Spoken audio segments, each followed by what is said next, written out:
So because I haven't got the notes written down, I'm going to have to get them on my phone. But yeah, thank you for joining me on the stage. Birmingham Rock Music Fans, tell us more about it. Yeah, you need the microphone. Big part. Pick up the stand or just stay where it is? I need you to go. So yeah, it turned 10 years old recently, Birmingham Rock Music Fans, didn't it? Group, yeah, turned 10 years old, had our 10-year anniversary party. I don't think there's anyone who's been in the group for the whole 10 years. I mean, Rob is our longest 10 years, and he's at about 5 or 6. But for background, for anyone that doesn't know, Meetup is an app for finding people with common interests, making new friends, and we run the group that is for rock music fans in Birmingham. And we also have a WhatsApp group, which is the other side. Kind of sums it up, right? It's kind of a rock sock that escaped the university. Some of us have ritual past university. No, I think the important thing is it's not just about music, it's about meeting people and making friends, and we're really lucky with the people that come to our group that lots of people come again and again. Because they start. Hello to so many of them. Yes, hello to half the audience. Because people start talking about music. It's lovely to have something that immediately, the first question is what kind of music do you like? We have had people turn up and go, well, I just kind of like music. And you're like, right, what bands do you like? I like all bands, and they're not the ones that stay, strangely enough. So we get a lot of people who come along, and I think it's fair to say, I was thinking about my first meetup, the first time I came, and I was terrified. Like, you're turning up to meet a group of random strangers who didn't know anyone, and I turned up for the Flapper Pub quiz. I think we fell out over a question, but you'd also assume I would be older than I was. yeah, when Rich and James, who is also here, have got the oldest music taste in history. Like, do you know when you think someone's your dad? And you're like, oh my god. And then I met Rich and I was like, my god, you're rich because you've been talking about bands that are older than I am. And then I met James, who is even younger, who's got like my dad's dad. So there isn't a kind of a, you don't have to like certain bands, you don't have to like metal. I think a lot of people do. I remain on the rock side of that. But yeah, and we've even got room for, you know, people like Taylor Swift. You know, there's no judgment, there's no shame. We were having a great discussion about black metal band logos as well the other week, weren't we? Oh yeah, I'm terrible. My eyesight is awful. So if it's not legible, and it's written in script like that, I've got no idea who you are. So I'm probably not going to go and see you. But I love that anytime we get someone who joins the group who does like stuff that's a bit more mainstream, they expect it to be a bigger issue than it is. We always get the I'm going to get shamed for this. You're going to hate me, but like indie music, and they just get a big shrug, and I think they almost expect more fuss. No, I think most people are just like, oh, I like indie music too. Yeah. And that's the thing. I think the thing about this group is the community that runs through it is absolutely incredible. What have been your highlights working with the group? Do you want to go first? I know what mine is, but I think probably we did our 10th anniversary celebrations. So the only reason we know we've got a 10th anniversary is because I was really bored and scrolled back to the beginning of Meetup to find out what the first gig was. I don't know who it was, but it was a free gig at Subside, which was quite terrifying. But we decided to celebrate it, and what we ended up with is we did quite a few pub crawls because it's a really nice way just to bring new people on, to meet lots of people. Although sometimes I do feel like I should be walking around with a clipboard, a high-vis jacket, and making people walk in pairs, because we've got about 50 people coming through. But it was just really lovely to see so many people who have not just connected at the events, but have then gone on to do other stuff with other people. So, you know, you suddenly get someone's like, oh, I went to that gig at the arse end of nowhere with that person because we were chatting and we liked the same music. Or because we really got on well, and it's really lovely to see that, because sometimes you do this, and Rich does far more work than I do. But you organise an event and you're thinking it's a wet, miserable February night, and you're like, if I do this, is anyone actually going to show up? And it's always a real pleasure when they do. So for so many people to come together and do that It's brilliant. A great example was my first gig of the year, 10th of January, which I think there was about 16 people from the group that came to that. On a pretty bleak day. Yeah, I think we were just getting over the snow as well. Yeah. It was icy. It was one of those ones where it was going to kill you if you slipped on the ice. Was that the Eyeglass gig? That was the Eyeglass gig. Hello, there he is. Absolutely fantastic. I still have nightmares about you jumping off stage into him. You'd throw yourself off that stage. Jump on now. But yeah, Can Rich do his highlight? I think Rich could do his highlight. Well, let him. In the medium of interpretive dance. It's not typical this, don't worry. It's not going to be like every event one at a time. There's a couple. One is, I'd agree with Jenny, the whole watching people make their own plans. I love it. I love it when people in the WhatsApp group are going, do you want to go to this? Yes. And they're all going to do it. And I love it, especially if it's a band I don't want to go and see, weirdly, because I can sort of just watch, you're going to do this and this, I started you off, but you're off on your own now. And feel the guilt of not attending. So there's that. There's a personal one, someone who's annoyingly not here, was the night Lucy joined us again. So Lucy is an old friend of mine from university. When we were at university, I ran her social life, running the University of Birmingham Metal Society. And about 15 years later, she turned up at one of our nights out. And it was lovely. It was just on a really personal level. Like if I wasn't running this group, I wouldn't have seen her, come across her again, and now we talk every week. And yeah. She's fabulous. Oh yeah, and that's the thing. Everyone else gets on with her as well. It's not just me. That everyone has sort of like absorbed her into their world, and it's just nice.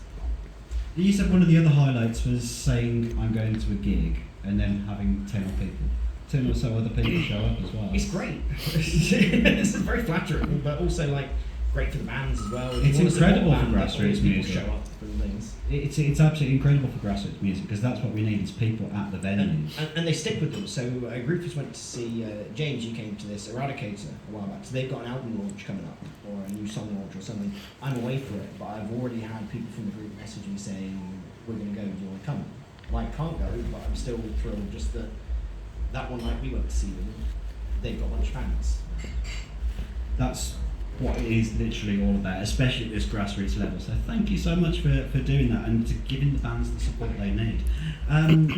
You've got a really great growing community in this group. How do people join? Because full disclosure, I never actually joined the group. I'm slowly gearing up to bullying you into it, possibly refusing to talk to you until you do. I've actually got to formally join now. It's a website, there's also an app. You go to meetup.com. I think we have a URL, don't we, John? Yeah, I think so. Can't remember off the top of my head. But yeah, if you go to the Meetup app or website and look for Birmingham Rock Music Fans, you'll find us. You can sign up for the site really quickly, you can join us really quickly, and then you come to one event, if we like you, you'll get added to WhatsApp. You're allowed to like us as well. That's a two-way process. Everyone likes us. But the WhatsApp group actually, but like you're saying, the WhatsApp group actually drives more gig attendance, doesn't it? It's not just the meetup.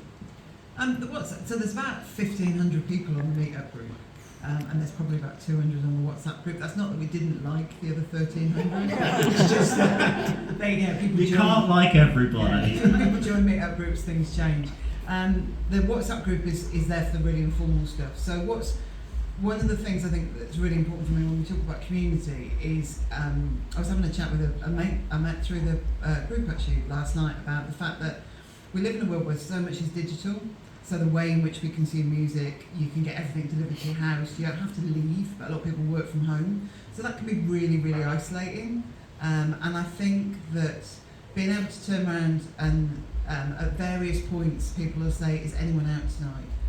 It depending on the time of night is whether you say yes or not. Because if it's after 3 in the morning, you don't want to end up in subside. But there's a lot of really informal plans made where people will say, "Right, I'm doing this," or "Do you fancy coming to that?" And that's really great because sometimes, I mean, being completely honest, I got involved in the group because I've got teenage kids who've suddenly got their own social lives, and I'm single. And it's like, right, okay, I want to go out. Most of my mates, their musical taste is take that. And I still love them, but it's not my thing. So to have somewhere where you can just say, "Does anyone fancy this?" And sometimes it drops like a bomb and nobody responds. And we've all had that, I think, where you've got, apart from maybe Rich, because everyone turns up for Rich and stuff. No, I sometimes have to beg. Sometimes it does. But then so you could be on a wet Tuesday night in February and still have something to do, and to know that you're going to be welcomed. That's really important to us, is that we don't do events where we're just like, right, we're a group of mates and if you arrive new, we're not interested. You get greeted. We do stalk people on meetups so we can actually identify who they are. We had someone once whose profile picture was a squirrel, which was a bit confusing for quite a long time. I never figured out who they were. And then we make the effort to have a chat, to find out a little bit more about them, to introduce them to other people as well. Because once a group's formed, then there's space for new people to join it, because people feel comfortable with saying, hi, come on, yeah, hi, I went on my first day, I felt like this. And that's really lovely. So we organise things, but it's the group that picks up and supports and re-engages people as well. So there's a lot of people in the audience tonight who've done an amazing job about welcoming people to that group and making them feel part of it. So that's really important for me. I think one of the things that I like is that the meetups that happen, it's a mix of grassroots and big bands as well, isn't it? It's both levels of the music industry sort of thing. And so let's delve into the admin behind the community, because we all love a bit of admin, and trust me, community can't happen without a little bit of admin. So tell us more about the Meetup app that you use and how that works, because that's not free, is it? No, so the Meetup, there's a bit of a story behind it. The Meetup, so you have to pay to have Meetup, and we used to have this mysterious person who paid for it every year. Yeah, and then they forgot to pay, and we got a notification as organisers to say, you can do this, you can run this group. So me and Rich had a little chat, and he was like, well, I'm happy to cover the costs. I was like, I can put some money towards it. And we ended up having like a co-op buyout of Meetup. So we got shareholders, a lot of whom are here tonight as well. So if we ever have a disagreement, we'll have to have a big like boardroom table with lots of people voting on what we should do. But what it's meant is essentially the group is group owned. And then you set up the events, so we've got lots of organisers who will get involved and do different things. And you can set up an event, and then it goes to everybody who's on our list already. But then if people are looking for new events, it goes to that as well. And that's the kind of practical logistics of it. Then there's the bit that Rich does, which is all of the researching where we should go and what we should do. So, rather than talk about the researching, what I will say is it's a big collaborative thing.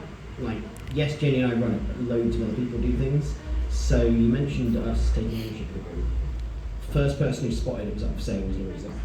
Messaged me saying, because I think what happened was, you went on, like, if anyone who was in the group went onto the website, it was just like, do you want to take ownership of this group? You can if you want. And it was like anyone could have done it. And you just sort of messaged me like, pretty sure you probably want this, right? Shout out to Nick as our largest benefactor. Very grateful, the biggest donation we received. Is he our chairman? Yeah, he sort of is, to be honest. He should be up here releasing it to us. And on the subject of just how everyone's involved, like, Paulina's running an event on Saturday. No, Friday. Tomorrow, whatever, I'm away for it. That's all I know, is I'm not around. Yeah, well, if anyone wants to go flapping tomorrow night to see Fontaine's DC Tribute Act, we do tribute acts occasionally. we do tribute acts purely because sometimes it's a quick fun night out. We do love original music, but it is lovely sometimes to go along and listen. But yeah, my point was that there's loads of people that contribute. Like, I couldn't do it on my own. I don't think the two of us could do it by ourselves. You need everyone who chips in and does bits and pieces. And there's some people whose role is kind of informal. Like, there's just some people who are just particularly funny or entertaining or good at talking to new people. Like, Mark's a good example. Mark is Which is his birthday today. I know, that's why he's not here. Happy birthday, Mark. Happy birthday, Mark. Most of your night is spent laughing at stuff Mark says and does. And, oh, we've got a hand up there. Yeah, I thought it sounded potentially a bit confusing about paying. So you only pay as a group, don't you? Whereas those that's who are just free. attending, you don't have to pay to join Meetup. Yes, and when we did put together the funding, the view was we don't want anyone to have to feel the need to pay. It's, if you want to, you can, because I don't want anyone to ever feel they can't afford to join us. And also, some people only come to one event a year. Why should they pay a subscription for that? I'd rather they came once than never. Some people come every week, but they might not have as much money. So it was very much Yeah, and we made more money than we needed to, which which was all kind of set aside for next year's payment. So that was the other thing, that we didn't have to try that hard to get it together. We were quite surprised, to be honest, how we Rob and I were. We had a bit of a discussion. Rob was like, "I'll pay the remainder if I need to," and then you don't need to.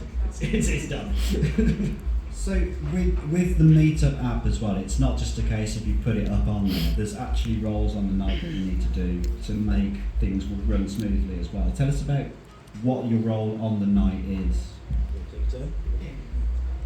So really, it's to identify new people as they come in, which is more difficult than it sounds. We have accidentally nearly kidnapped a couple of people who the host that night shall remain nameless, but the poor woman was like, "No, I'm not here for you." So new people come, we tell them where we are. So when we get to a bar, the worst thing is when you're in a massive bar and you're trying to work out who you're trying to meet, and you're trying to work out if the person is that little picture. Rich has got a range of band t-shirts that you can wear to identify him via. And hats, or very lurid jackets. So we'll put something up about that, and then it's about having a chat with someone, because it's really kind of first time round is a bit sort of like, am I going to like this? Am I going to feel welcome? And that's a huge part of it. And then it's just keeping an eye. So if we're doing a pub crawl, it's telling everybody we're leaving and going to the next pub and updating the group and that sort of thing. And the other thing I think as well is we're really keen that the environment people are in feel safe. So when we're picking venues, we don't pick venues that involve walking across a dark car park on your own in scary places. And we also work quite hard so that there's kind of a code of conduct in the group. It's not a dating app, so we're quite clear that you join the WhatsApp group and you kind of need to respect you've got people's phone numbers and those kind of things. And then it's things like on the night is making sure that people feel comfortable and safe. So if they feel like they've got a problem, that they can come and say, I'm not okay with this. And I think that's really, what was really important to me as a woman is, some things can feel not particularly inclusive or friendly. Because don't look at me when you I'm know. not.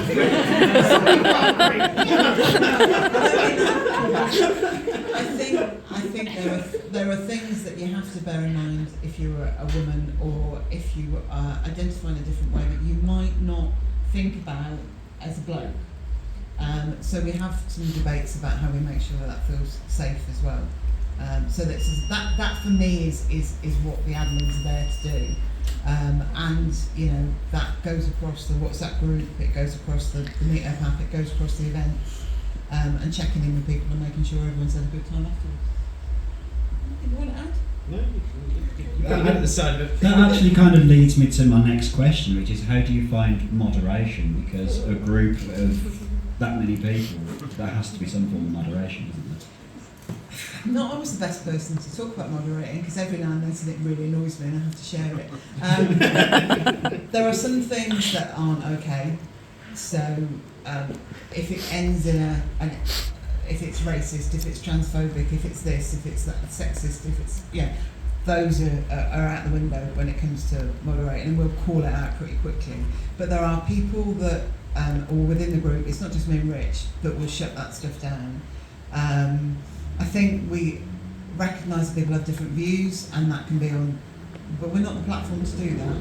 If you want to go and debate politics, less Spanish.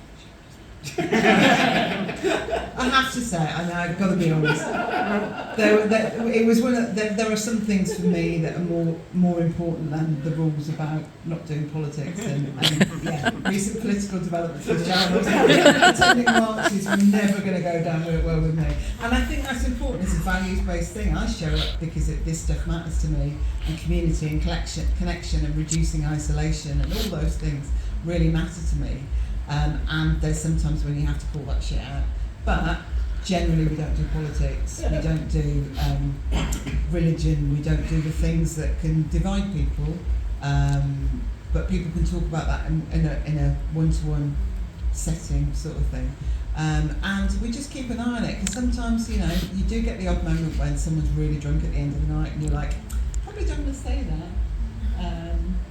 And yeah, it's just keeping an eye. And the chat is pretty lively sometimes.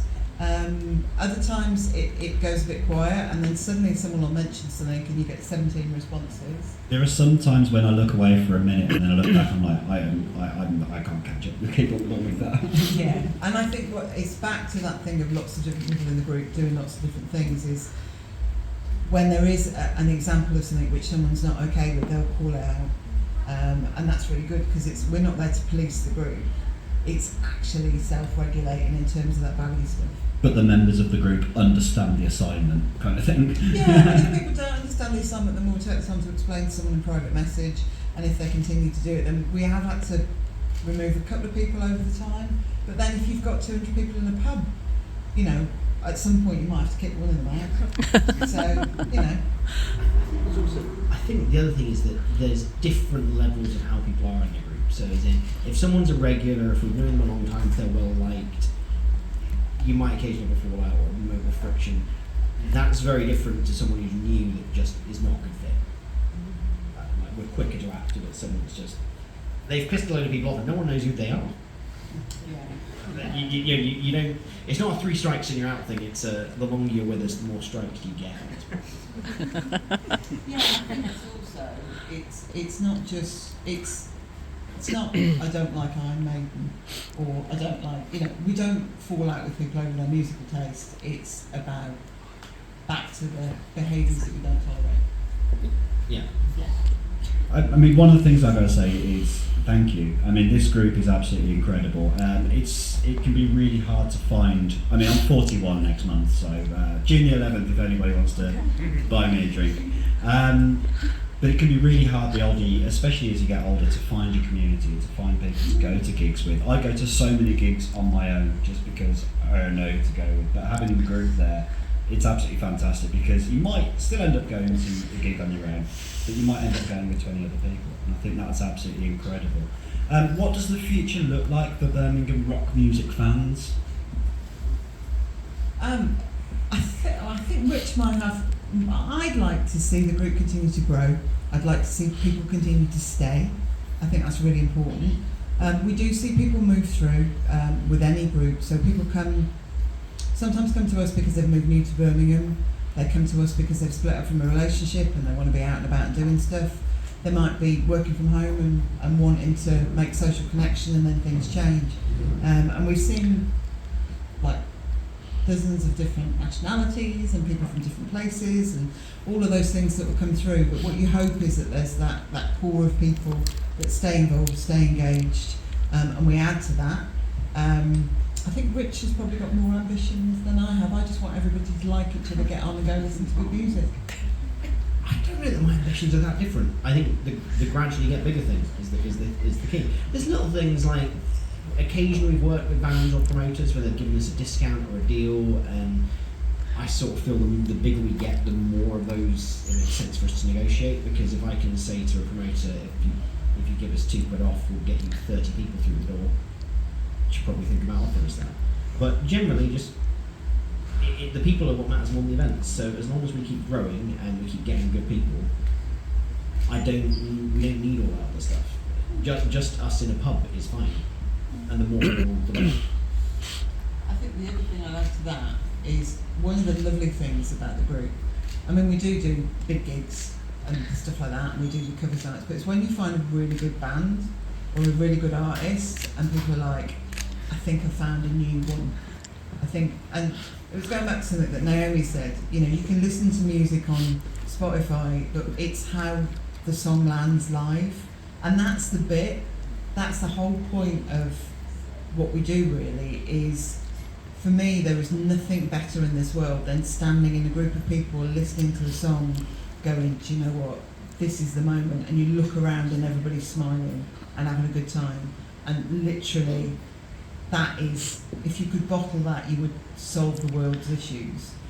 So to find new bands who are doing stuff and to be able to support that as well, because I was informed by my daughter last night that I'm completely tone deaf, so I'm never going to stand up and fulfil my dream of singing like Aretha Franklin. I have a huge amount of respect for people who turn up and who are creative and who play to half-empty venues and still make that room feel like it's full. And you know, I think that's amazing, and I think to be able to support that and to be able to, I'm a Brummie. Some of us are imported. But I'm a Brummie, and I love the fact that we get to support a lot of Birmingham bands as well. I think it's phenomenal.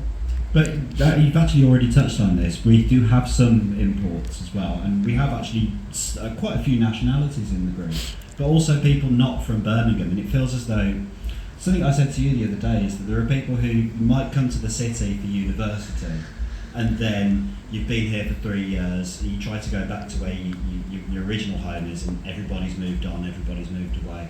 And sometimes you can end up feeling not at home anywhere. So to have a community like this, full of people who are entertaining and want to, go out and do things, that's absolutely fantastic. Just to touch on that, actually, obviously the love of music is the big thing, but something I do like is that mix of people, because you do get exposed to cultures and countries and things you wouldn't. Because like, even just looking at people who are with us tonight, we've got who from our group country-wise. We've got Poland, we've got Italy, we've got Romania, we've got Portugal, we've got Scotland. It's kind of a country.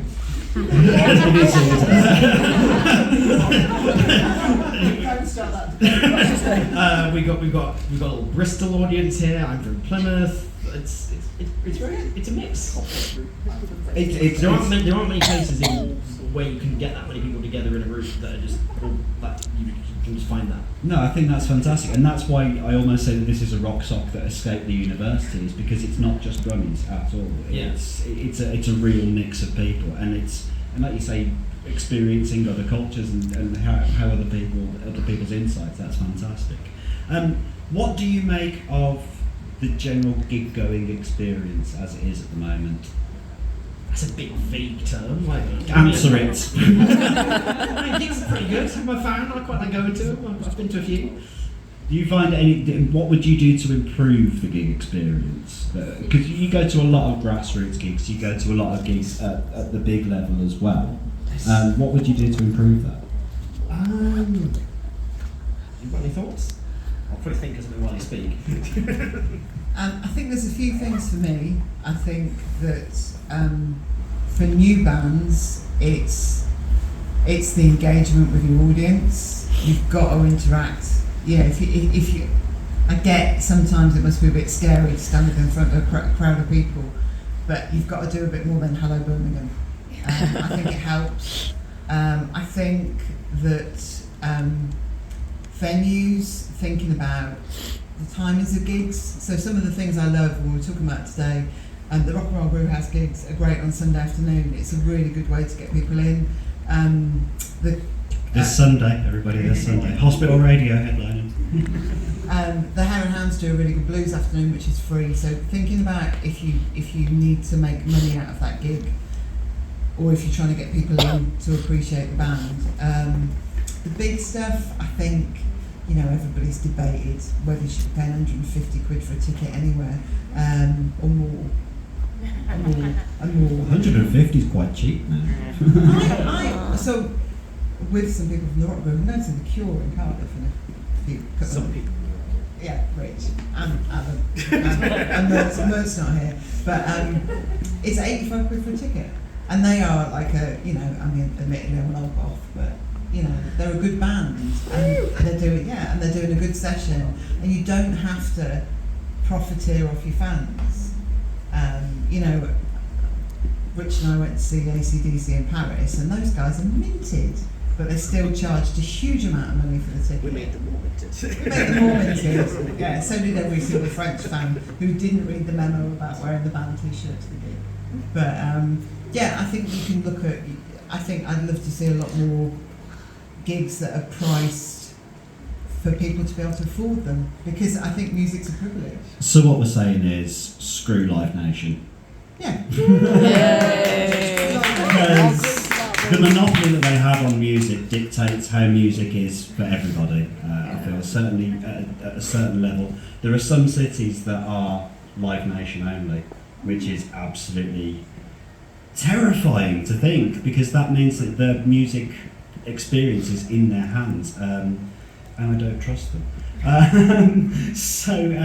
Jenny, we're going to turn to you for a second now, actually, because we're going to talk about your charity work that you do with Martineau Gardens. Tell us more about this awesome place. It is awesome, actually, and what's really lovely is, so Layla, who's going to be talking in a minute, used to be the artist in residence at the Gardens. So if anyone hasn't been, it's the same thing. It's about community, it's about connection, it's about creative space. It's a 2.5 acre garden, which is free to the public, and we make everyone who comes in a cup of tea for free.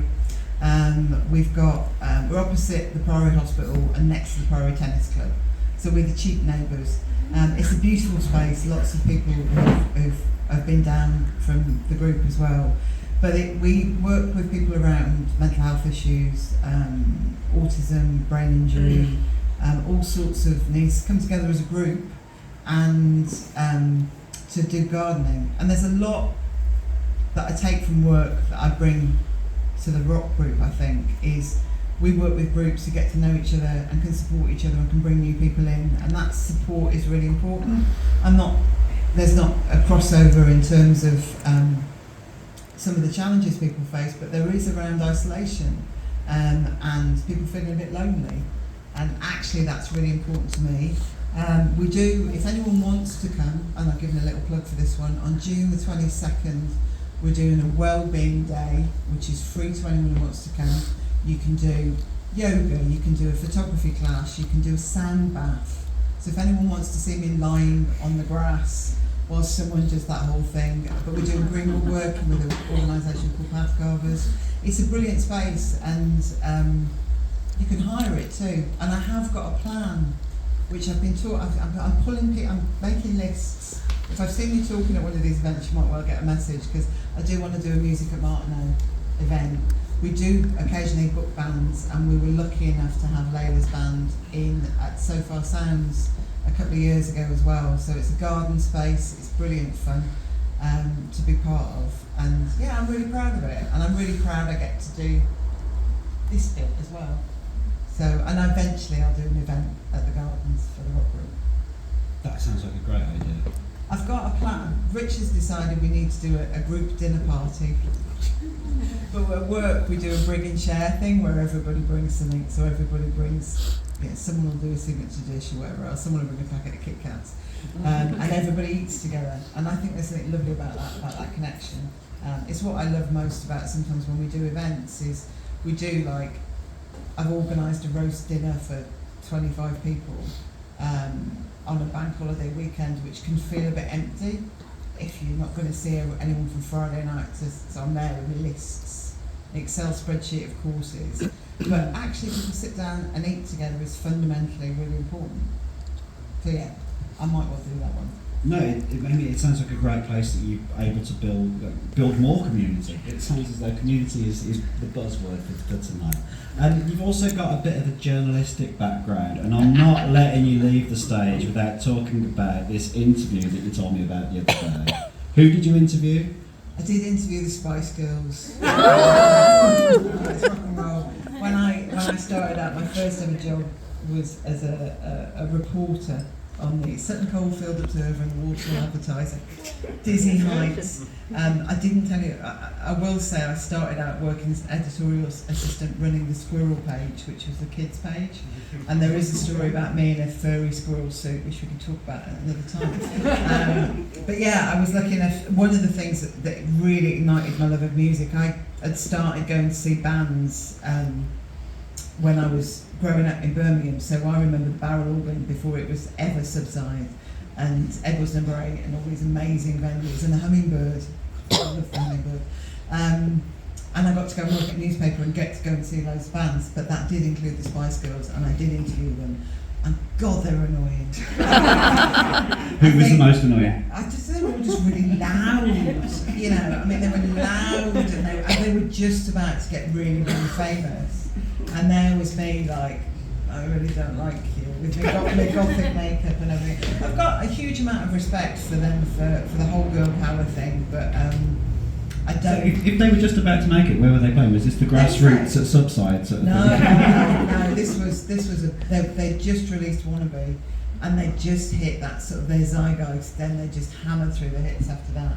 So they were doing a big event at what was then the NEC, and backstage there was chaos. But I think I got to ask them like one question, and then they were like, it was like a bit like the press conferences you see on the telly. So I didn't get an intimate one-to-one interview. Did you have your microphone with Sutton Observer? I really wanted one. I really wanted like a proper microphone, yeah, but I did have my little press badge, yeah. And you actually said that doing the gig reviews, there was a great community that built around watching live music then, because it was one of the only ways pre-Spotify, pre-streamers that you could really experience a band. Yeah, so when I started listening to music, you were relying on your mates to tell you what was good. So if it was someone's battle patch, or one of my mates used to have a bag that she would draw the logos. I remember the Ocean Colour Scene and Pop Will Eat Itself and all these different bands, and you would read Enemy religiously and Melody Maker, and it was printed. I'm that old. But that was how you went to see them, and then you got this sense of ownership. They became your bands. So I'm off to see gig at Finsbury Park, and Razorlight, one of the bands supporting, and I remember seeing them when they were on their first ever tour and they got their first single at the Little Civic, and there's still that feeling of I remember you when you were young and spotty and annoying sort of thing. But you do develop a sense of loyalty to bands, I think. I've got a similar story with My Chemical Romance. I saw them in a room full of no one when they first came over to the UK, and you never know that this is the thing. Go to gigs. They weren't the headline. They were a support act. I didn't go to see them. But you never know where that band is going to go. Who you're going to go to that random grassroots gig. So just make sure you go out there and see the acts, because you never know how big they're going to be. And one day you can sit and say, I saw them before they were playing Finsbury Park. Something about that. They say, I remember them when. And I think the other thing is as well, if you go and see live music, they could be the worst band in the world, but you've always got a story to tell. Weezer. Which made me go to a gig in Gifford, and I'm not quite forgiven for it yet. Not naming names. I'm not defending that gig, to be honest. It wasn't the best that we've had. Before we start slating venues, I think we're going to say thank you very much for joining It wasn't the venue, it was the band. It was the The band. venue was fine, band was not, which is why we've named the venue, not the band. I really want to know what this band is, so I will ask you later. Speaking of asking later, one thing that I want to do here, who's a member of Birmingham Rock Music Fans in this room? Put your hand up. That's pretty cool, isn't it? The rest of you, why haven't you signed up for Well, have a chat with somebody who is from the group, definitely after this.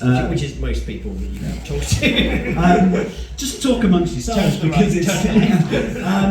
one last time, how do people get involved? How do people join this group and be part of this incredible community that is building around Birmingham Rock Music Fans? Go to meetup.com and look for Birmingham Rock Music Fans, and you'll find us. There we go. Simple as that. Ladies and gentlemen, thank you very much, Richard and Jenni from Birmingham Rock Music